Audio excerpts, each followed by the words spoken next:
So for me, I think the biggest importance revolves around information. So a lot of, I think some of the more important work on market failures within agriculture have to do with scarce information, asymmetric information.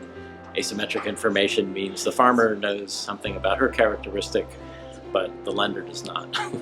And that causes all sorts of havoc, and obviously lenders know this, and so you often get people that simply can get no loan whatsoever because of asymmetric information problems, or they can only get the loans at terms that aren't really very acceptable to them. So I think an underappreciated problem is what I call risk rationing. So risk rationing are people who are actually offered a contract by a lender, typically highly collateralized, but they choose not to take it.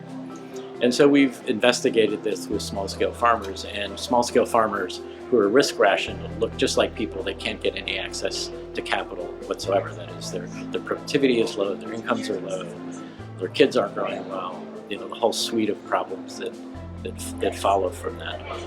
And again, the problem is that the contracts that are available typically thrust much of the risk onto the farmer herself, and that's the individual in the chain who's least able to bear the risk. So the question then becomes, are there new sources of information that might sort of break into that problem? And I'll just focus on one, and the one I spoke about primarily this morning is new solutions that can actually de-risk those kinds of transactions for a farmer. So the farmer is, if you talk to small-scale farmers, they very reluctantly will put down their land as a collateral for a loan, because they say, gee, what happens if I can't repay my loan? Someone takes away my land, I depend on the land, my children will depend on the land. That's just too risky. So I'd rather stay poor and secure than take risk and end up, really in trouble. And so the question is, if you can pull enough risk out of the system, will you enable people to prudentially take on higher levels of risk? And so we've seen instances that actually works. I call that the risk reduction dividend. So if you can actually pull risk out of system, people respond in kind.